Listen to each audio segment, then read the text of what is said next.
Hey, mates. It's me. It's your captain. Oh, you're not supposed to see that right now. Get out of here, picture. How are you doing?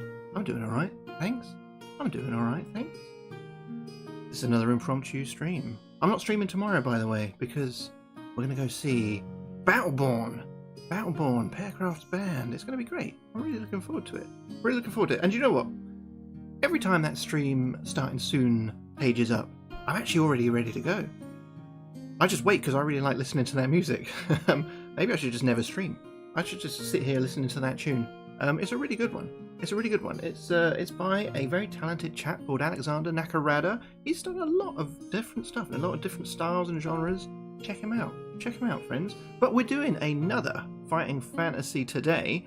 Where did we get to? Well, yesterday we tried... Was it yesterday? Or was it the day before? I don't remember. Last time, though, we tried doing the Crypt of the Sorcerer. We died. Today we're trying, this is our third different book we're trying. This one's called Spellbreaker.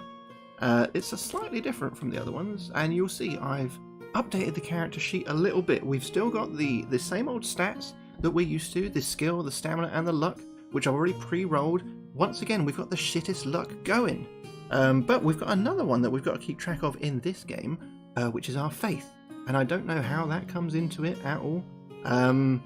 We'll find out, I guess, but we have to keep track of it. We start with 1 faith, and gold, we don't get given an amount of gold to start with in this one. We have to roll a dice and add 4 to it, so I've got 8 gold to start with. So this one is called Spellbreaker. It's number 28 in the, this is the Wizards publication of it, but when it was originally published, I think it was number, I don't know, 50 something. Originally published in... Fuck me, 1993. That's an old one. But let's get started, shall we? Let's get started. If the previous attempts in the other books have been anything to go by, we'll probably go for just over an hour today before we die by some bullshit. So let's go, shall we? So, with a deafening crash, another bolt of lightning shears through the boiling night sky. For a moment, the blasted heath round you is brilliantly illuminated, and through the driving rain you catch sight of shelter at last. But it is not the abbey. Instead, a few trees stand huddled together on the barren moor, stark against the horizon. Through the sounds of the storm behind you, you can make out the howling of wolves, broken occasionally by a banshee wail.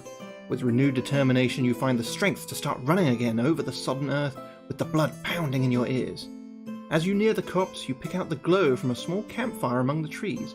Someone has already taken shelter from the storm here. Cautiously, with one hand on the hilt of your sword, you step towards the fire. The figure seated beside the fire slowly looks up as you approach. "There's no need for that. I'm not armed," the man says, holding wide his arms so you can see that he is speaking the truth. Thunder rumbles across the moors, and the next flash of lightning reveals the man's face. He is young looking, but his face is pale and drawn, as if it has seen a lifetime of hardship, while his eyes hold a deeper knowledge than his years suggest. And he is smiling. "Come, take shelter by my fire," he says warmly. "It looks as if you need it." Tired and cold, you take up the stranger's offer. "Such a night as this, evil things stalk the earth, or so people say." You look up anxiously as you hear a rustling in the branches of the trees. "What are you doing out on a night such as this?" he asks. You decide you have nothing to lose by telling this stranger your story, so you explain how you now find yourself lost on these bleak moors at night. All your adult life, you have lived as a hired sword, searching for adventure wherever it may be found across the old world. However, for several years now, you've considered taking a rest from the adventuring in order to return to your homeland of Ruddlestone and undertake a pilgrimage for the good of your soul. So it was that 2 months ago you arrived at the northern port of Harabnab aboard a merchant ship from Arkleton in distant Analand. I said Analand, it's spelled anal land here. Shall we go with Analand though? Just as the month of watching was coming to a close. From there you began your journey on foot to the shrine town of Hallows Well, at the edge of the western hills, renowned for its healing spring, as so many pilgrims have done before you. You were heading for Rathen Abbey, where heard you could spend a night away from the wilds on the way to Hallows Well, when the storm broke, causing you to stray from the road across the heath. You soon became lost on these desolate moors, certainly not the sort of place where you wanted to spend the night, what with a storm raging about you, wild animals roaming free, and possibly worse. He would have wanted it pronounced anal. All right, we'll call it anal land then, if it comes up again. How are you doing, nerds? Are you doing all right, friends? Hope so. The stranger tells you, oh, by the way, nerds, you may have noticed, you've got a little pirate hat by your name now. Lovely old Jasmine Pearl. I don't know if you've ever chatted with her in the chat before, but she gifted 5 subscriptions yesterday to random people. You were one of them. So now you've got all the wonderful Captain Rusty Tom emotes that you can spam to your heart's content. The stranger tells you that he too is a pilgrim caught in a similar predicament, but he was fortunate enough to reach the copse before the storm grew too bad. However, he sure knows which direction Racine Abbey lies in. The two of you decide to try and reach it together, which would be so much safer than travelling separately. Leaving the cover of the trees, the two of you dash out through the pouring rain. Why don't we wait till the storm finishes? We were taking shelter by the fire and warming up, but all of a sudden we've decided to just fucking leg it, have we?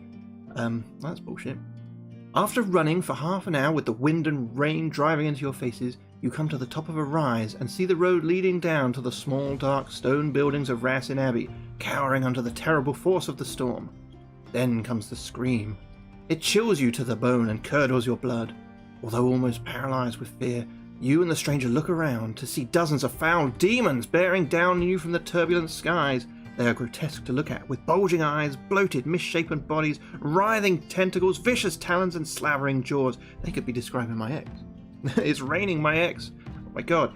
They scream and gibber with excitement as they speed towards you over the heath. The next thing you know, you're hurtling down the hillside towards the abbey, your legs ready to give way under you at any moment. As you run, you fend off the demons by waving your sword wildly in the air. The stranger has no weapon, and so does the best he can with his bare hands. He just shakes his fist at him like, you fuck off, you demons. I mean, that's what I would do if I had no sword. I guess I'd just have to give them stern talking tos, wouldn't I? I'd have to use my big boy voice. When you reach the abbey, you bang on the door with all your might, shouting for sanctuary. A bolt is drawn back, and you fall into the space beyond.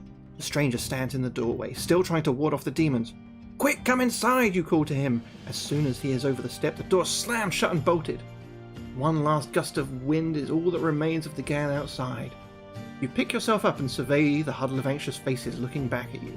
You're standing in a low-ceilinged hall, and the people surrounding you are monks, all dressed in plain brown habits. Once you've explained what the two of you are doing here, one of the monks tells you that they are a community of the priests of Encala, and only a day's walk from Hallow's Well. He adds that you are both welcome to spend the rest of the night in their guest hall, and leaves you to join the other pilgrims already sleeping there. Oh, so we've basically come to an Airbnb, have we, for adventurers and pilgrims. You've not been asleep long when you wake from a terrible dream about demons, to see the stranger creeping furtively out of the hall. Your suspicions aroused, you wait until he is gone, then follow him through the darkened passageways of the abbey. At last, you come to a room which the stranger enters, closing the door behind him and locking it. Suddenly, someone cries out from inside the room, and there's a crash. You beat at the door with your fists to no avail, so you begin to try to break it down. You burst into the room at the same time as a group of monks enter through another door. You're standing in a library, and the body of a monk is lying face down on the floor beside his upset writing desk. There's no sign of the stranger. Down there, shouts a monk, pointing to a flight of stone steps beyond another open door. You run down the steps, followed by the monks, and burst into a small, dank room lit by a single torch. Against the far wall, the stranger is kneeling beside a large open oak chest, and in the flickering torchlight you see that he is holding a huge black book in his hands. As you enter the chamber, he spins around and gets to his feet. Thanks, friend, he laughs mockingly. Without your help, I couldn't have got in here. I would stay longer, but I have much to do. With that, a dark veil descends over the room. When it lifts again, the stranger and the book are gone, but he has left something in its place. As you watch, a cloud of swirling, noxious green smoke starts to form in the centre of the room. Finally, we turn to paragraph 1. Wow, what an intro! That's probably the longest intro we've had so far, isn't it? But holy fuck, has it set the scene? Holy fuck, has it set the scene? And oh shit, now we can bring back this picture. This is what we are seeing right now. Oh my god. Quickly, the cloud solidifies into a shape that makes you recoil in terror. Standing before you is a monstrous demon covered in green scales, with fang-filled jaws and reeking of the sharp, acrid smell of brimstone. The foul demon begins to advance towards you. It was an extraordinary intro, wasn't it? Raking the air with its talons while sulphur steam rises from its mouth. Although it is a powerful beast, you are fighting the demon on holy grounds, so blows from your earthly weapon will affect it. With a roar, the creature lunges at you. Oh, this is a brimstone demon we're about to fight, friends. While you're fighting this hellspawn, you are affected by the sulphurous stench it emits from its mouth. So for the duration of this battle, you must reduce your attack strength by 1 point. Okay, our attack strength, i.e. our skill, is currently 10. So we'll have to treat that as 9, shall we? So let's get the battle thing up and hope it's in our favour. Let's hope it's in our favour today. Battle. Can we see that? Yes, we can. So mine is 10, but we're putting it to 9, aren't we? And my stamina is 15. Was it? Oh, not 25. Fuck me. I wish it was 25. Was it 15? Let's have a look. 15. And my luck was 7. And then the Brimstone Demon has a skill of 8. So we've just outmatched him there. And a stamina of 9. Okay. Let's hope that we don't die in the very first combat. Faith is a new one. Faith is in this book only. It's not a stat I have to keep track of like the skill and the stamina and the luck, but it is a value I need to keep track of for some reason. The book will make it clearer as we go on, I'm sure. All I know is I start with 1 faith, and potentially as we encounter certain scenarios and creatures, if our faith is strong enough, we will prevail. So it doesn't come into effect in a battle unless it tells me. Yeah, it is a bit mysterious. Right, let's do this fight. Hopefully we do it with no bullshit, because we've got no provisions. We've got no potions. Not yet anyway. So let's fight. Let's fight the Brimstone Demon. Let's hope that the random numbers are on our side today. So far, so good. Also, so far, so good. We can keep this up. We'll do it all. Oh. We won't do it all without taking a hit. Fuck you. Fuck you, you son of a bitch. A draw. Another draw. A win. Right, 2 more wins and we've got him. I lose. Oh my god. I could do without so many losses so early on.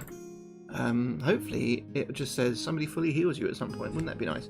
Boom. First one down. We're down to 11 stamina though, and you'll see I have switched up my little sheet in favour of a little Excel spreadsheet, because it was easier for me to edit than having all different things within this software, which was bullshit. Right. Where are we? We've defeated the demon. We've destroyed the demon. We turn to 3-2-2. Let's turn to 3-2-2. So fuck you. 1 down. Brimstone Demon as well. He was a big boy. He was a big boy, and we fucked him up good. Let's get rid of the picture now. You don't need to see him anymore. We destroyed it. We vanquished the evil from this place. Having banished the demon, you're taken by the monks to the infirmary, where Brother Hugo does his best to heal your wounds. Oh, fuck yes. Restore up to 6 stamina points. What was I just saying? Wouldn't it be nice if somebody could just fully heal me? Well, and you know what? That's just fucking happened, doesn't it? Here we go. Up to 15 max. It's a good day. When you've had a little time to recover, the monks take you to see their abbot. In his private chambers, you meet Abbot Dunstan and the stern-faced Prior Alwyn. "We all thank you for destroying that abomination," says Abbot, "but I'm afraid that it will prove to be just the beginning of our problems. The man who murdered Brother Hieronymus also stole a book, a very precious and very dangerous book. It is the Black Grimoire, a book of dark magic," he says. "Its pages contain the darkest and most evil spells known to witchcraft. As the book is virtually indestructible, it was kept here at the Abbey on holy ground so that it could never again be used to cause ill. And now, fuck me, it's been stolen." I added that bit in for a bit of dramatic emphasis. They would never have said that in a kid's book, I'm sure. "The thief knew exactly where to find the book, so he must have been here before," you point out. "Do you have any idea who he was?" You know, this is the first book we've read where it's actually got words for us as our character to say. How strange. Normally we've all just sort of been making a choice to infer our dialogue, but now it's actually got real words here. "We do," replies Prior Alwyn, "although it took us some time to remember. It is many years since we've seen him. His name is Nazek. He was a foundling at the Abbey here long ago, and so remained under our guardianship. However, he was always causing trouble, and he was more interested in studying the dark ways than the path of goodness. Despite our best efforts to correct his behaviour, by the age of 12, Nazek was experimenting with dark magic. It was not long after this he disappeared on a night such as this. We were not sorry to see him go. Everyone assumed that he had perished in the storm." What, has this storm been going on since this kid was 12 years old and now he's a grown man? That is, really? Or did you just... He disappeared all these years ago and now tonight there's a storm and you're like, oh, do you remember that kid who ran away? Do you reckon he just died in a storm today? This is making no sense to me at all. But tonight he came back, thanks to you, Abbot Dunstan says, concerned. You look him in puzzlement. Evil such as Nazek's cannot enter holy ground without invitation, and you invited him. Oh, fuck, I did, didn't I? I did invite him. I said, come in. I said, come on in. I said, get in here, or something along those lines. Remember the incidents, the Abbot is right.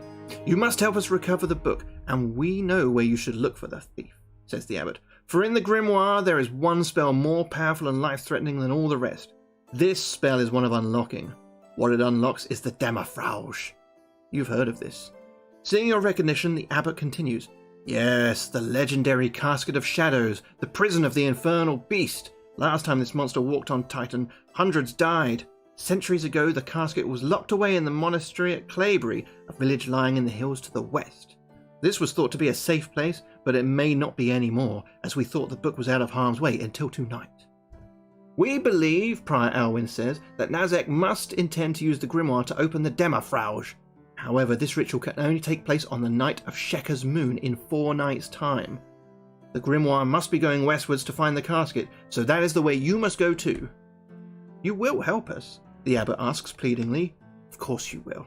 You're responsible for the theft of the grimoire, so you must recover it. Besides, you have a score to settle with Nazek.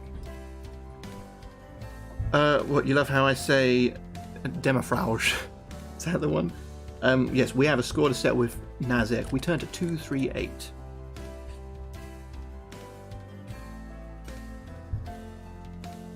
Damafrauge. I mean, there's no like guide to how to say words in this. I've just got to make it up as I go along. You manage to get a little more rest before dawn, but at daybreak you prepare to leave the abbey. The storm has passed, but the sky remains overcast and ominous. The Abbot tells you that the library is open to your use, and you may visit the herb garden in case there are any plants growing there which you think may be of use. However, he says, I cannot impress on you too greatly the need for haste in this matter. You have but 4 days to find Nazek and the book. Bearing the Abbot's words in mind, you decide what your first move should be. So, now, finally, after 20 minutes, we have a choice. We have a choice to make. We can study some books in the library, we can visit the herb garden, or we can leave the abbey straight away. Now, time is of the essence. We must make haste. The Abbot's made that very clear.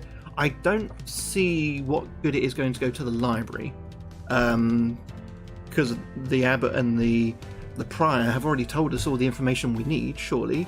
Get the Black Grimoire, stop him opening the Damafrauge. Yeah, I think visit the herb garden is a good shout. Let's do that, shall we? Let's go to 366. You are led by Prior Alwyn through the abbey buildings and out to the monk's herb garden. Already busily tending the plants under his care is a thick-set, bearded monk. This is Brother Trefor, says the Prior. I'm sure he will help you select anything you consider necessary for your journey. Brother Trefor is a jolly man and soon puts you at your ease. Between you both, you come up with 3 plants that it might be wise to take with you. Garlic, a guaranteed protection against vampires. Aromance, a pungent, sweet-smelling herb used to guard against disease. And glebe balm, the leaves of the plant being used in many healing preparations. Unfortunately, Brother Trefor can only spare one of the plants, as the herb garden was badly damaged in the storm last night, and many valuable plants were destroyed, making those that remain all the more precious. You decide that the urgency of your mission means you cannot delay here any longer, so you prepare to leave the abbey. So we need to pick one of these herbs. So far, that's been the first mention of vampires, and I'm thinking maybe that's a red herring. Maybe they're just trying to get us to take garlic as like a fucking prank, and it's going to be useless to us. Although it is a guaranteed protection against vampires, so if we did happen to run into one, I would rather have it. But then Aromance, used to guard against disease. And then the glebe balm, which is used in many healing preparations. So that's like your all-rounder. That's your all-round. I think I'm going to go for glebe balm. Glebe balm. Let's add that to my sheet. Glebe balm. There we go. I'm sure that decision will come back to haunt us at some point. Alright, so now we prepare to leave the Abbey. We go to 277, friends. The Abbot, Prior Alwyn, and a small group of brothers assemble in the yard of the Abbey to bid you farewell. May Sheila smile on your wanderings, says Abbot Dunstan, and remember, all our blessings go with you. As he speaks these words, you're filled with feelings of hope and security. Add 2 points to your faith score. Fuck me, look at that. We're raking in the faith points right now. That puts us up to 3. Eat shit, everyone who's got no faith. I've got 3 faith. How many faith you assholes got? None. The other pilgrims are already taking their leave of the brothers and continuing the pilgrimage to Hallow's Well. With a fresh stock of provisions and your sword at your side, you prepare to do the same. Just as you're stepping through the gates of Racine Abbey and leaving the hospitality of the priests of Encala behind you, a servant, wearing the livery of some noble house, rushes up to you. "Excuse me," he pants, "but my mistress, Lady Atana of Ide, heard that you were staying here and wondered if such a skilled swordsman as yourself would consider accompanying her to Hallow's Well. My lady is all too well aware of the dangers of travelling, what with wild beasts and bandits on the road, and she feels the need of extra protection after last night's terrible storm, which she feels was not of natural origin." Yeah, I was going to say, what am I going to do? Hold a fucking umbrella over her? But, yeah, if it's not of natural origin, maybe it was Nazek, son of a bitch. Your reputation goes before you. You've only been here a night, but already word of your presence has spread round the Abbey visitors. My mistress is prepared to pay for your services, the servant adds with a look of hopeful expectation. The money may certainly prove useful later, and there's something to be said about safety and numbers. But you do not want your progress to be slowed in any way. If you want to accompany Lady Atana to Hallow's Well, turn to 166. If you would rather travel alone, turn to 44. Well, do you know what? It's nice to have a travelling buddy, isn't it? And it's even nicer for it to be a lady, because they have boobies and such. And it's even nicer on top of that for them to give you money. So I think, let's say yes. Let's accompany. Let's get some gold. Let's get her number. What was her name again? I've forgotten. It doesn't matter. Doesn't matter what her name is. Lady Atana. Lady Atana. 166. Come with me, my lady. Come with me. After waiting for an hour... Oh, I wish we'd just fucking left. Waiting for an hour? Lady Atana... I've only got 4 days, by the way, and that's an hour wasted. Like, what percentage of that is my time, of my mission time, gone? Lady Atana of Ide and her entourage finally emerged from the abbot. So wait, she's got an entourage, so she's not travelling alone anyway. I kind of feel like we should rewind that and undo that decision and go on our own. Well, we've made the decision now. It's bullshit, though. Lady Atana herself is a middle-aged woman who has grown plump on years of fine living. Ah, yes, you've got to make sure they're fat. She's dressed in clothes of the latest cut, and another sign of her wealth is the numerous ornate rings she wears on her plump fingers. Lady Atana and her party of ladies-in-waiting and bodyguards are all mounted on fine steeds. Bodyguards! Not just an entourage, she's got fucking bodyguards already! Why am I here? Why am I here?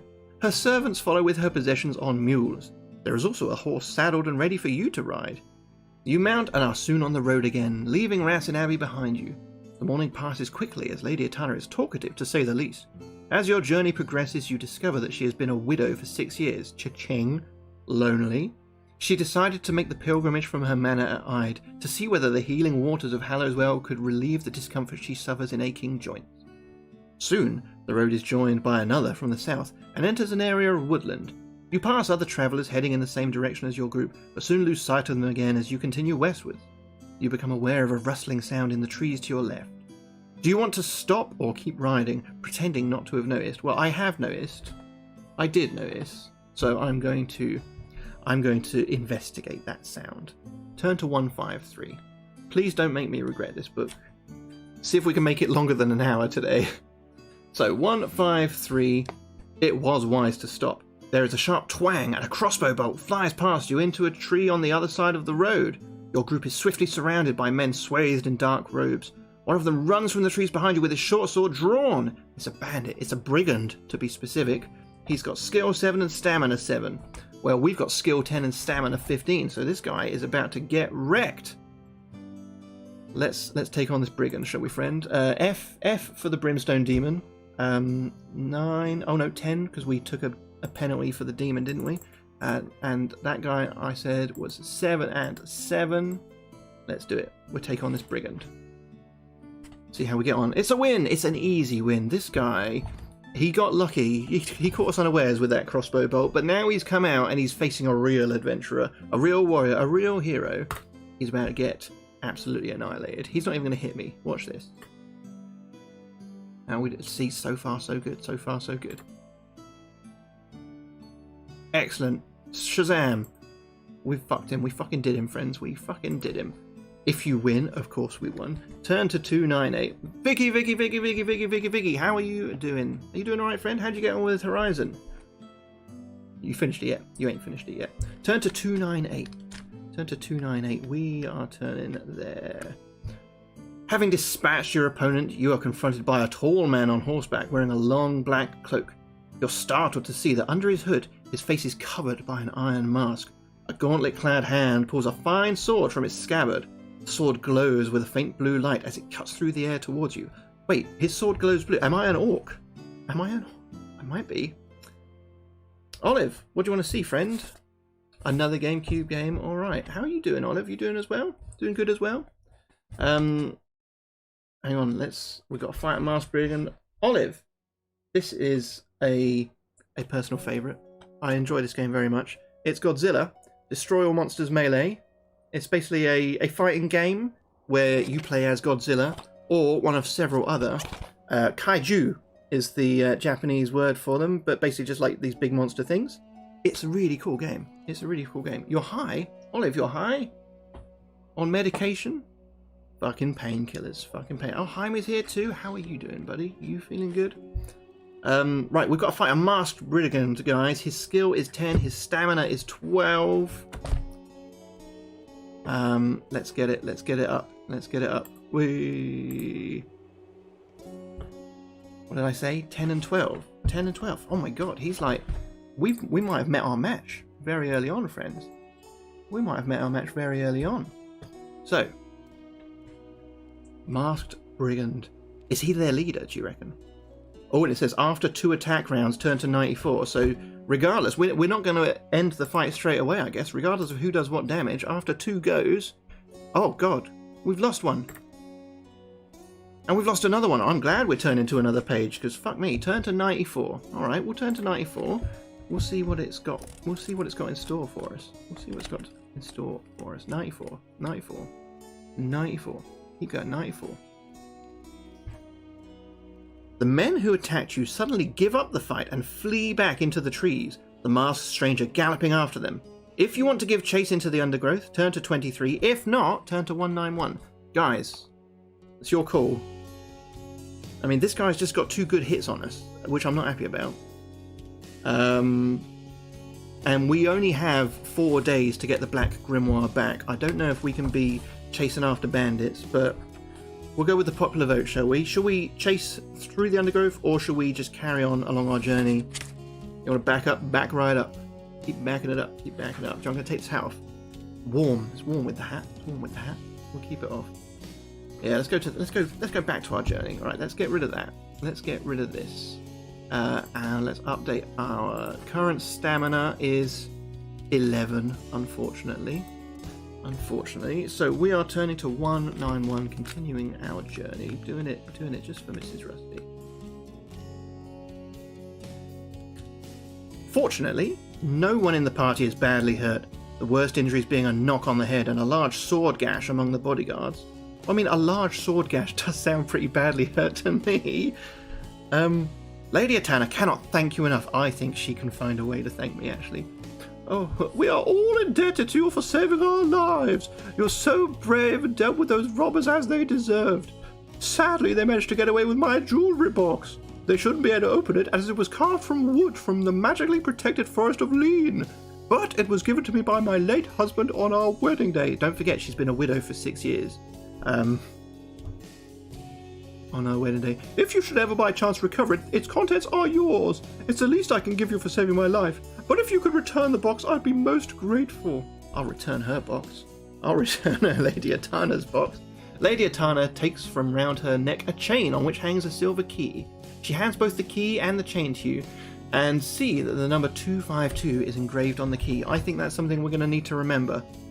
Last time we had to remember a number, it was a page number. So 252 on key. I'm just going to write here, and We'll remember that. Thanks, nerds, for sticking it in the chat. I've got it. I've written it down. I'm not going to forget it. I might forget that I've written it down, but I have written it down. Lady Atana tells you that this was the year of her wedding. You thank her, and when all is ready, continue your journey. By late afternoon, the road is descending out of the wood towards the River Sanct. On the other side, the shrine town of Hallowswell is clearly visible, a mixture of timber and stone houses competing for space within the confines of the old town wall.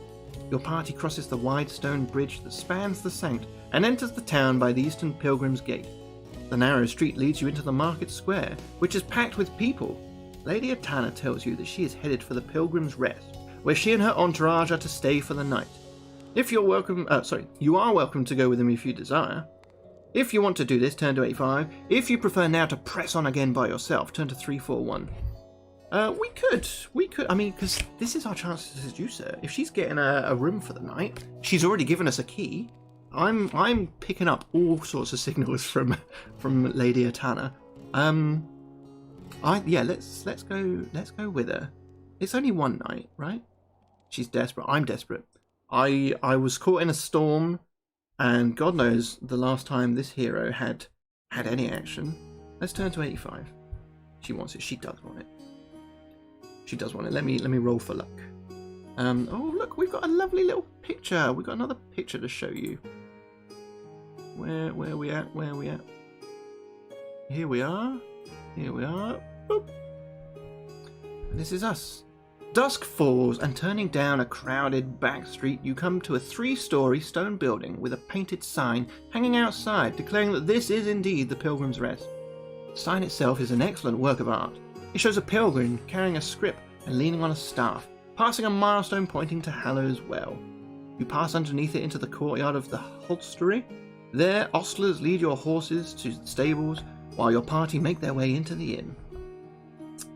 Oh, Divinity looks so cool, by the way, Hedy. I saw somebody playing number 2, I think, and I'm like, I could well get into this game, but thanks for lurking, friend. Thanks for lurking. You're a good egg, Haley. You're a good egg. Where do we get to? The interior of the inn is one of traditional oak beams and whitewashed walls. Tables are set out round the barroom with a larger fireplace in the far wall. A few customers are dotted about, sitting by themselves, and a large group of well-to-do pilgrims is huddled together in front of the fireplace. Lady Atana thanks you again and hands you a purse containing your fee of 10 gold pieces. Bow, bow, bow. Such a good game. I definitely think I would like it. I'm just waiting for it to be in a sale. That's all I'm waiting for. That's the only thing stopping me right now. So that's another 10 gold pieces. We're up to 18 gold. Look at this. We're fucking rich. Fucking rich. We don't need to find a grimoire to save the world. We got 18 gold. She goes over to the group, inviting you to join them, while her entourage go upstairs to prepare her quarters and your room. Oh, they're preparing my room too. We've got adjoining rooms, do you reckon? Do you want to join the group of pilgrims? Buy yourself a tankard of ale at the bar, or leave the bar and retire to your room for the night? We've got 3 choices there, friends. 3 choices. What do you reckon? I'm going to have a sip of drink while you tell me if we should join the pilgrims, get ourselves a beer, or excuse ourselves and go to our room and maybe await Lady Atana. I don't know. She may show up. She may show up. Dutch courage before nailing what's her face. Alright, we can do that. So we're going to buy ourselves a tankard of ale. Turn to 309. The ale costs you 1 gold piece and restores 1 point of lost stamina. Well, hey, that's good. Let's update that while we're here then. So that's it's up to 12 stamina and down to 17 gold. I think that's quite reasonably priced. Thanks very much, landlord. The landlord is a friendly fellow, and you are soon telling him about your adventures on the road to Hallowswell. Oh, that'll be the mask, the landlord tells you. Him and his bandits have been attacking pious folk on their way here and robbing them of all their valuables, but it sounds like you put the wind up him. Having finished your ale, you can retire for the night or go over and sit with the pilgrims. Shall we retire for the night? Let's retire for the night. Old lady, whatever gob is, can follow us up. I don't think we did put the wind up the mask though, did we? Because he hit us twice. We didn't hit him at all. Apparently that's enough to scare a man off these days. Right, we're going to retire for the night. 179. 179. I think maybe give it a few months, but I think these would be good stories to read old Minnie Rusty and let her choose what we do. And she'd love to roll the dice as well. I think it'd be fun. She might be into it. The landlord gives you the key to your room, and following his directions, you make your way upstairs. The room is sparsely furnished, but a roaring fire has already been lit in the grate, and on a table in front of it, a roast chicken stands ready for consumption. All courtesy of Lady Atana. The way to a man's heart is through his stomach, isn't it? We know that. She's getting me as fat as she is, and we're ready for a bit of chunky love later. When you've eaten your fill, you settle down for the night. The ensign below your window swings gently in the breeze, its faint creaking lulling you to sleep. Roll one die. If the result is less than or equal to your faith score... Ooh, our faith is coming into play now. What is our current faith score? 3. Let's roll. Appreciate you won't be able to see me rolling this tiny dice. I've rolled a 2, so it is less than or equal to our faith score. We turn to 144. I don't know if this is going to be a good thing or a bad thing. Let's find out. Let's get rid of that picture now. We know where we're at. That's just the point though, Jaime. They don't see me rolling. They don't see anything. As you sleep, you dream. You're on the road to Hallowswell again. In front of you stands the pilgrim from the ensign. Do not worry, he says. I know of your quest and I'm here to offer you help. The way ahead is a dark road and there are many who would see you fail. He hands you his staff. Take this. It may help protect you from danger. The image fades, and the rest of the night passes peacefully. In the morning, you wake up refreshed, restore up to 2 stamina. Look at that. This game is being very kind to us compared to the last 2 we did. It's getting our stamina up. It's getting us maybe a nice chunky lady to have sex with. But you're surprised to find a staff lying on the end of your bed, just like our dream. Remembering your dream, you pick up the staff and immediately sense the aura of goodness surrounding it. In your hand is the pilgrim's staff. We make a note of this on our sheet and add 2 to our faith score. Oh my god, this is great. So we're up to 5 faith and we've got the pilgrim's staff. How amazing is that? How great is that? I'm pleased with how this is going. As you leave the inn, you look up at the sign and see the pilgrim with his scrip on the road to Hallowswell. But he no longer carries a staff. Oh my god. It wasn't a dream. You have no faith. I don't. But my character in the book does, Jaime. Would it shock you to learn that I'm an ordained minister, Jaime? Heidi. I did it on the internet in 2002. Reverend, you can call me. Reverend Captain, if you'd like. Where will we turn into?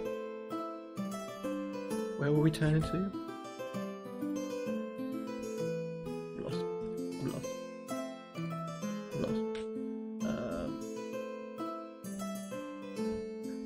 Anyone remember what page I just said?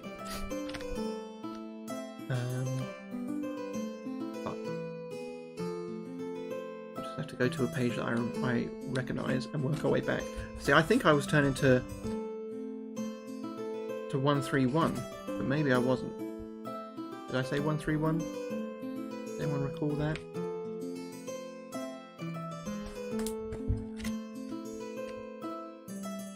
You've got no idea. Yeah, I've got no idea. Hang on, we'll find it,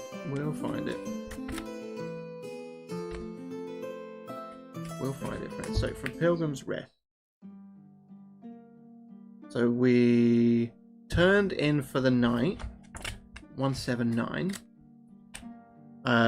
We then turned to 144 because we rolled under on our faith score. We then turned to 131. Okay, I am at the right I was at the right place the whole time. It was just confusing me because it started talking about a market square, and I didn't realise we were going to a market square. Never mind, friends, never mind. Okay, so the market square is full of stalls with traders selling everything from needle and thread to a saddle and harness. It is likely that you'll find something useful for sale here. Several alehouses are also situated at the edges of the square.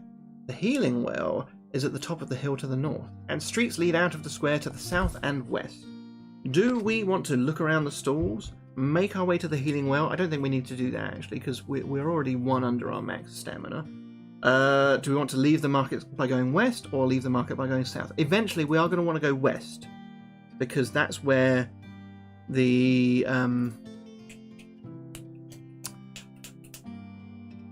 wherever the casket is. I forget the place. It's a town that was in the west. What's the word they used? Right, I'm going to look around the stores because there may well be something useful. And we've got 17 gold left. Weased, how you doing, David? You know that means north. It meant north in all the last one, didn't it? We're going to look around the stores just for a little bit. We've got 17 gold burning a hole in our pocket. And I'm interested to see what we can get. Because it could be anything from needle and thread to saddles. Apparently. All of the stores you would expect to find in the market are here. But your attention is drawn to one displaying the sign, Relics for Sale. If you want to take a closer look at the store, turn to 80. If you'd rather keep looking around the market, turn to 218. Let's turn to 80. Maybe we're going to get like a really OP weapon. That'd be cool. That'd be really cool. As you approach the store, the vendor behind it rubs his hands together greedily, and under his hood you see pointed ears. The half-elf welcomes you and eagerly explains what relics he has for sale. In this casket, he says, pointing to an ornate reliquary? Reliquary? Let's just say casket, because he said casket. Pointing to an ornate casket, rest the bones of a sage from cloud-capped mountains. Many sought his advice, and his wisdom may be imparted to you through his remains. Really? The man holds up a tapestry embroidered with threads of all colours, including silver and gold. It depicts a group of pilgrims undergoing many trials on their journey to a sacred shrine. This was made by a wife and daughter to celebrate the husband's perilous but ultimately successful pilgrimage to the shrine of Achilla at the edge of Lake Libra in Anal Land. Hey, it came back! Anal Land, guys! I didn't think we'd hear from it again, but there it is, Anal Land. He also points out a bottle containing the blood of a priest, the small pocket-sized portrait of a bishop, a fragment of the shroud of Eileen the Innocent, who looks suspiciously like an old piece of linen, and a yellow topaz pendant. After you've bought what you want, turn to the appropriate paragraphs to find out what you now possess. Oh, right, okay. I guess this is sort of implying or inferring or suggesting that we can only buy one of these things. So, we can buy the sage's bones that will impart his wisdom to us, apparently. We can buy the Anal Land tapestry, which is just celebrating a husband's perilous journey. We can buy the priest's blood, the bishop's portrait, the shroud, or the topaz pendant. Actually, scratch that. We cannot buy the sage's bones because that's 20 gold pieces. We can't afford that. I mean, it could all be useful. You never know with these books. Or none of it could be useful. I mean, it's a topaz pendant. It'd look nice on me. It'd offset the darkness of my eyes quite nicely. You think I should buy the blood? What, the priest's blood? Alright, let's buy the priest's blood for 8 gold pieces.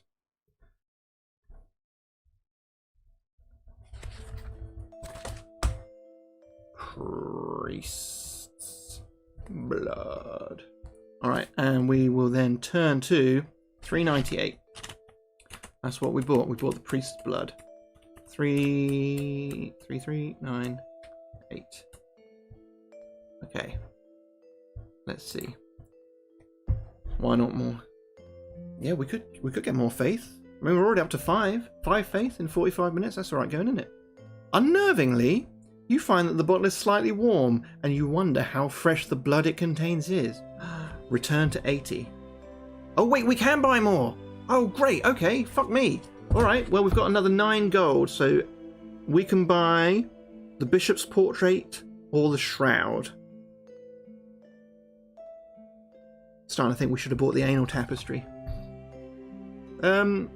That's if we even buy anything else. We don't necessarily have to buy anything else. We could draw a line there. And make our way around the market. I guess maybe we could come back here. I'm going to continue around the market, see what else there is. So I'm going to go to 218 and look around some more stalls. The next stall is owned by a falconer, who at present is involved in selling an eagle to a visiting noble. If you are interested in purchasing a hawk, why wouldn't I be? Turn to 235. If not, you move on to see what the next vendor has to offer. Fuck me, let's go to 235 because I want a fucking hawk. I've never owned a hawk. When the falconer has finished dealing with the noble, he explains to you that you can buy a trained falcon and a protective leather gauntlet for only 15 gold pieces. If you can afford this price and want to buy the bird, we can't afford it. Alright, we'll move on to the next market stall, 365. What have you got for us? Oh, we've got another picture for you, friends. We've got another picture for you at 365. Nice, so you can share. In case my words are not painting a clear enough picture for you, you can look at actual pictures to paint a clear picture for you. Here we go. A gaudily painted sign over the next stall reads, Hemlock and Hogweed, Apothecaries. The stall itself is crammed with bunches of herbs, jars and bottles, and a set of brass weighing scales. Two men are standing behind their wares with sickly smiles on their faces. The first is piggy looking, with beady little eyes. His companion is tall and thin and with a deathly appearance. Hogweed, my dear chap, I do believe we have a customer, says the tall man, who you assume is Hemlock. If you want to see what Hemlock and Hogweed have to offer, turn to 160, otherwise turn to 389. I mean, why not? They look like honest, trustworthy men, don't they? Let's give it a go. I mean, we don't have to buy anything. You know, they're not going to strong-arm us with their sales pitch, are they? Let's go to 160. See what these guys have got. We've got 9 gold. We probably can't afford anything if they've got anything. Let's see, 160. You discover that bunches of common herbs cost 1 gold piece each, whereas bunches of rarer herbs cost 3 gold pieces each. The apothecaries also offer their own healing infusion for only 2 gold pieces. This, they claim, cures all maladies and agues. We also do teeth pulling and minor amputations, Hemlock adds cheerfully. If you're interested in the common herbs, turn to 290. To purchase some rarer herbs, turn to 113. If you want to buy a tot of healing infusion, turn to 35. If nothing here encourages you to part with your money, turn to 389. I don't trust their healing potion. However, we've got the we got that balm, didn't we? We got the glebe balm from the herb garden at the abbey, and maybe we could mix that with common herbs. That's what I'm thinking. I'm going to go to 290. I'm going to buy some common herbs for 1 gold. 290. The common herbs for sale are the following. Madder, used in potions known to physicians as wound drinks, because it stops bleeding and prevents inflammation. Belladonna, a tried and tested protection against the bite of were creatures. Scarlet Lady, often burnt as an incense, and Drake Nettle, used in some fire protections. You may buy as many bunches of herbs as you like at 1 gold piece per bunch, as long as you can afford them. When you're ready, you can also buy some rare herbs or a tot of healing infusion. But I'll tell you what, I'm going to go with the Madder, and then I'm going to look at their rare ones, because if I use the Madder with my glebe balm, I was thinking maybe one of each, but then I'd think I wouldn't be able to afford rare herbs really, so I'm going to go with one and regret the decision later. So I'm only assuming I can combine my Madder with the glebe balm to make like a make a healing potion or something, but we'll see. Right, let's look at what rare herbs they have. Turn to 113. How do you forget what gold I have? It's right there on the screen. It's not even covered by the picture. Rarer herbs on offer include phoenix grass, a red and orange coloured herb from far anal land. Doesn't say what it does though. Tagrin to ward off contagion, and spriteweed to enhance magical performance. It's Viagra then, spriteweed, isn't it? You've got me small screen. Ah, okay, fair enough. I'll let you off there. I don't think I want any of those things actually. I'm gonna bid these 2 lovely chaps farewell. I'm gonna turn to 389. 389. There is nothing else of interest to you in the market square, so you decide to leave. Will you now set off to the west or the south? Well, we know, and David will be happy, that we are going to go west/north. 98 to go west. Oh, it's another picture. It's another picture. Let me hide it because I don't want you to see me scrolling through. You don't want to see behind the curtain here, friends. You want to keep the mystery alive with all the behind the scenes shit, right? Here we go. And it's back. There we go. Here's the picture we are seeing. No, I haven't even unhidden it. There it is. There it is. You walk through many squares and down winding streets until you finally reach the West Gate, which stands open, leaving the road into the hills unobstructed. Two of the town's militia force guarding the gate take no notice of you. You pose no threat. Fuck off, I don't pose a threat. I am a fearsome, terrifying warrior. I'm a brave adventurer, and I'm gonna get the Black Grimoire to stop the end of the world. Don't pose a threat. Suddenly, you become aware of the sound of gongs and bells, accompanied by chanting and a deep rumbling sound. The closer you get to the gate, the louder the noises become, and the militiamen begin to look anxiously at each other. People in the street hurry out of the way, as from round a corner comes one of the strangest collections of people you've ever seen. A group of men and women are walking along the road towards you, hitting gongs, cymbals and bells, and chanting in a monotone above the din. Most of the people in the procession are wearing plain grey robes, although some are clad only in loincloths. All of them, however, are in some way inflicting pain on themselves. A bald man at the front of the group has a metal band round his head, which seems to be spiked on the inside, and another similar artifact round his neck. Another man stares skyward while beating himself with a cat o' nine tails. One woman, almost in a trance with the chanting, grips hot coals in her hands. These are the acolytes of pain, religious fanatics who believe that to get closer to their gods, they must endure great physical suffering. They are feared by all, including the town militia, because of the atrocities they commit in the name of religion. Are these just like the sparrows from Game of Thrones? Do you remember them? Remember them? This is basically the same thing, isn't it? And the King's Guard didn't want to do anything about them either. That's bullshit. Plagiarism. Someone's ripping somebody off, aren't they?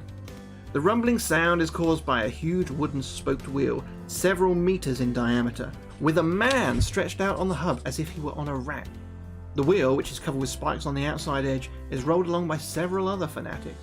It has ropes attached to it which pull other disciples along the road in a bruised and bloodied state. Caught up in watching this spectacle, too late you realise that you are directly in the path of the procession. They're not going to take kindly to that, are they? The bald man sees you and calls a halt. Immediately the noise and the chanting stops as the wheel creaks to a standstill. "Brothers and sisters," he shouts, "an unbeliever would profane the sacred way to enlightenment. The unbeliever must be tested." Fuck me. The group of acolytes cheer at this announcement and several run towards you. Will you wait to see what happens next or turn to make a run for it? I'm gonna fucking get out of here. Let's cheese it. We are getting out of here. I ain't hanging around for this bullshit. We've wasted half a day. We didn't even get laid by Lady, whatever her name was. 275 we're going to. Run away from these crazy fuckers. All religion can fuck off. In an attempt to lose your pursuers, you run through the maze of back streets leading, you hope, in the direction of the market square. Test your luck. Oh god, we've got really shit luck as well. That's the lowest luck we could have got, by the way. If you're lucky, you get away but find yourself closer to the south gate than the market square. If you're unlucky, the acolytes catch up with you. You're overwhelmed and dragged back to their leader. Okay, so I need to roll 2 dice. Fuck me, I have to roll 2 dice. That's why I'm so unlucky. I have to roll 2d6. I have to get equal to or lower than my luck score, which is 7, to be lucky. Let's see. We've got a 1 and we've got a 4. I think we've escaped. We've escaped. So that takes us to the south gate, yes? Or closer to the south gate. So we turned to 157. Fuck me, that was lucky. That was lucky. Have you spoken to the man from Ariel? If you have, turn to 22. If you haven't, turn to 187. I've never heard of a man from Ariel, let alone spoken to him. Alright, we'll turn to 187. 187, 187, 187. Is this where we're going to meet the man from Ariel to speak to him? Or is the game going to decide that we haven't spoken to a random person we've never heard of? It's game over. What do you think? Following the road out of the Entertainers Square, you soon reach the south gate and leave the town. Turn to 300. Let's turn to 300. Let's have a sip of this water as well.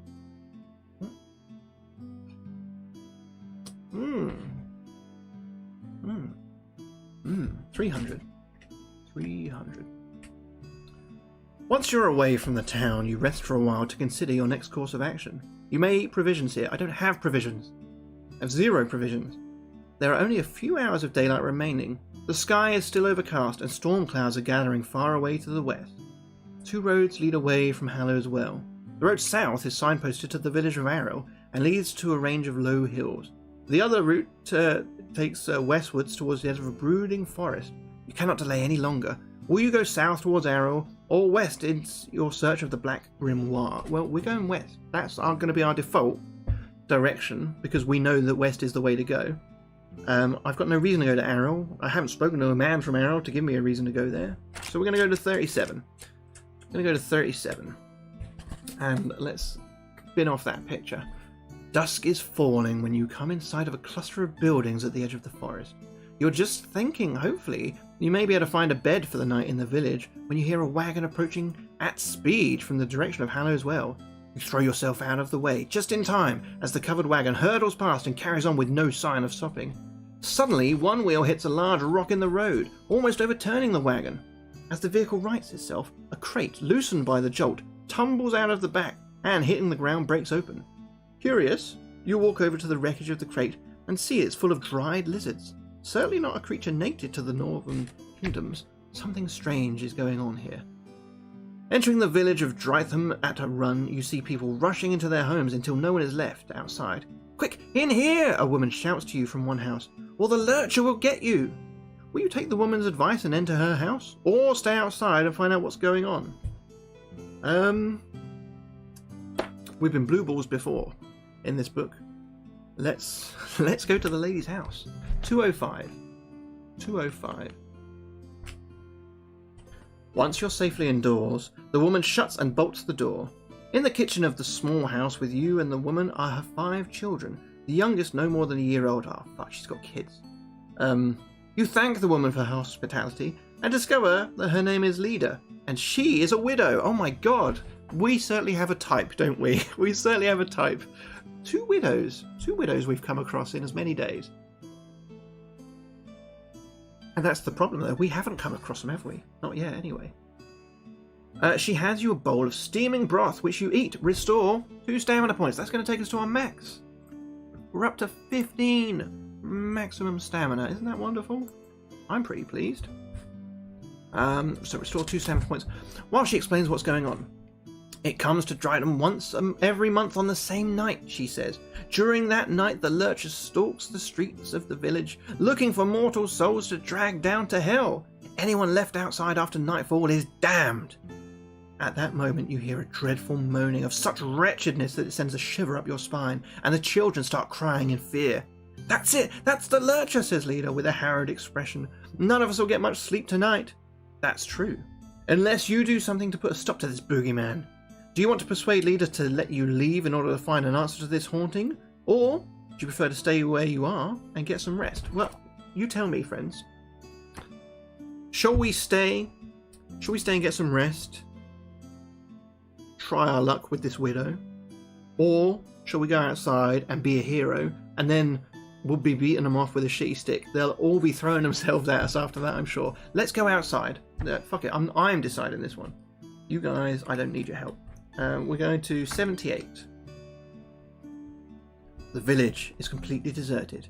As you explore the streets of Dryden, a heart-rending moan tears through the stillness of the night. However much you dislike the idea, if you're able to find the source of this trouble, you must go in the direction of the moaning. Cautiously, creeping past the houses, eventually you come to the edge of the village, close to the edge of the forest. There, standing behind an abandoned barn, is the wagon that ran you off the road. Watching from around the corner of a house, you see a short, squat man, and next to him is one of the most ghastly creatures you've ever seen. It is at least 2.5 meters tall and is humanoid in appearance, dressed in a long cloak, but it is physically deformed, with one hunched shoulder and one leg shorter than the other. The creature's skin is so pale that it's almost white and its eyes are sunk into dark sockets. As you watch, it opens its large, misshapen mouth and lets out a terrible howl. This must be the lurcher! Will you attack the horror at once, or will you wait to see what develops? Well, this could be a real dick move, couldn't it? I think it's clearly going to eat this guy. Should we step in and save the man? Should we let it eat the man and then kill it while it's sort of letting it settle? we should be a hero, shouldn't we? There's no point being a bad guy in this book, is it? We're supposed to be the hero. 163. Oh, we've got a picture. Let's show you the lurcher. Let's show you the lurcher, friends. 163. Where are you, lurcher? Have I gone too far? Yes, quite likely. Yeah, there he is. There he is. He's a good egg. Well, he's a bad egg, actually. That's the lurcher. That's the lurcher, friends. So, with a cry, you charge at the monster. In turn, it lets out a spine-chilling scream and lurches towards you. Its strong fists, its only weapons. Now, it's got skill 9 and stamina 9. We outskill it, we outstamina it. However, there's some special rules here. If the lurcher wins 2 attack rounds in a row, it grasps you round the neck and throttles you. Roll 1 die and lose that many stamina points, in addition to what we've already lost. If you do not free yourself by winning the next attack round, then you suffer the same extra damage. Oh my god, we could get really, really fucked up here. I don't want to get really, really fucked up here. So let's put it all in. We are at max, aren't we? 10, 15, and 7. Let's can we... Let's reset this. Here we go, good. So 10 and 15 and 7, and the lurchers was 9 and 9. Now we've got to pay attention. If he wins 2 in a row, we've got to roll a die and then lose a shit ton more health, which I'm not particularly keen on. I'm not looking forward to it. I don't want it to happen, but if it happens, we'll go with it. We're playing fair. Right, fight. Win. So far, so good. Let's go again. Lose. Right, that's 1 in a row. We're halfway to 2 in a row. Lose. Oh my goodness. All right, so we roll a die. Oh my god, it was a fucking 6. Well, that's no good, is it? So that takes us down to, what, 5? And then I need to win this next one. If I don't win this next one, I take the same extra damage, which would be another 6, which would be enough to kill me. We've got to win. Fight. Thank fuck for that. Right. So I guess if we lose another 2 in a row, we then do it again. Hopefully we don't lose any more, because we just got fucked up. Yes! Oh my goodness. Alright, so we're down to 5 stamina now, friends. Holy shit. Holy shit. Not happy about this. Not happy about this. I'm trying not to die. I'm trying not to die, mate. But this fucker don't take fuck off for an answer. If you win, which we did barely, turn to 302. When are we ever going to find any provisions? 302. The merchant tries to get away in his wagon, but you grab him before he can escape. Having told him what you would like to do to him for all the trouble and fear he has caused, the man breaks down in tears, apologizing over and over again for his actions. You can tell that he means what he says, and you agree to let him go if he promises never to bother the people of Drayton again. He accepts your ultimatum and thanks you for your mercy. Add 1 faith point for this noble and just act. Sorry, is this merchant got something to do with the lurcher then? Because it sort of seems like that's what it's implying, right? Before he leaves, he hands you a bunch of herbs. It is Driggin, a herb from the south, famed for its ability to grow in even the driest conditions. If you have killed a warlock, you see that he is wearing a crescent moon amulet, which you may remove. I haven't killed a warlock. I haven't seen a warlock. But I'm going to add Driggin to my sheet. We've got Driggin. We've got all these herbs, and I don't know how or when we can use them or how we can combine them, but we'll get there, I'm sure. So, if we've killed a warlock, we see he's wearing a crescent moon amulet. Well, we haven't killed one, so I see nothing. So, we turn to 383. 383. We're going back to the lady's house, are we? Banging on the door of the woman's house, you announce that the lurcher has gone, and you are welcomed inside. The next morning, after a refreshing sleep, restore 2 stamina points. I do not mind if I do. Thank you very much. That takes us up to 7. You follow the road going west out of Drydom into the forest. Several hours pass without incident until you reach a junction Will you continue west to Mussack or head southwest to Fenford? Oh, they are both quite west, aren't they? I'd rather go straight up west. I want to go to Mussack. Let's go to Mussack. I'm going to turn to 3. It is midday when you enter the village of Mussack, although the sky is still overcast. Some villagers are talking together in a group in front of a stone cross. They seem to be complaining about worms or something. Moaning about fucking worms. I knew you'd be good with West. You and me, we're like West bros, man. We're West bros. Going over to them, you ask them what the problem is. It's the devil worm, see, says one man. A terrible thing it is, and last week it made its home in our well. No one dare draw water from it no more. We have to walk down to the river instead. You ask where this devil worm came from.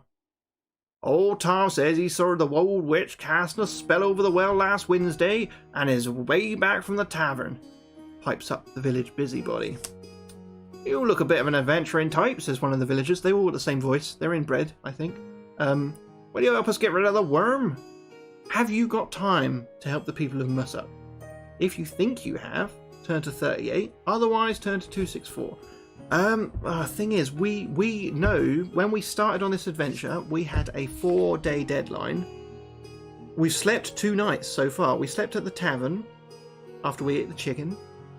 We've just slept in that village after fighting the lurcher. I really would like to help you guys, but we've got to track down a thief who stole a magic book and is going to end the world. I'm so sorry.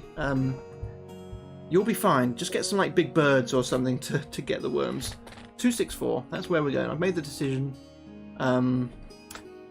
Fight your own battles. Evening is drawing on you as you leave the brooding forest. You cross the Grimmery River at a point where a rope is secured to both banks, allowing you to pull yourself across on a raft. Leaving the ferry, you press on across a barren moorland which rises gradually away from the forest. Dark storm clouds are building over the highlands, still a long way away in the west. Night falls with no shelter in sight. You make camp not far from the road beneath a solitary standing stone which has an eye inside a circle carved onto its surface. It is not long before sleep overcomes you.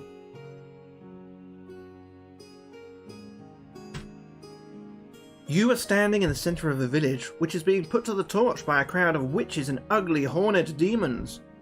Villagers run screaming past you as they are pursued by foul creatures from the pit. Above the screams of the dying and the crackling of flames, you can hear a roar. Looking up, you see a huge demonic beast rampaging towards you through the carnage. What can this mean? Is it a glimpse of what is yet to come? I hope not. For that is the power of the prophecy stone. You wake up in the middle of the night to feel the wind picking up round you. At first it's no more than a breeze, but soon it has increased to gale strength. All kinds of debris, including small rocks, gets lifted into the air and is blown round and round, spiraling upwards into the night sky. Above the howling of the wind, you're sure you can hear a distant cackling. The gale is now a devastating hurricane. You fling your arms round the prophecy stone in order to stop yourself being blown off your feet. See you soon, friend. Your body is lifted into the air, and it's all you can do to hang on to the stone. Roll 3 dice. It's assuming I've got 3. I mean, luckily I have fucking hundreds, but we've never needed more than 2 before this. Roll 3 dice. If the total rolled is less than or equal to your current stamina, unlikely because it is 7, turn to 124. If the total is greater, turn to 93. Okay, my total is 11, so we are turning to 93. 93. Your grip on the stone loosens under the force of the hurricane. You're swept up into the air, higher and higher, while your body is bombarded by flying debris. When the ground is out of sight far below, the wind suddenly stops altogether. The bedlam hags on their broomsticks cackle as you plummet to your death.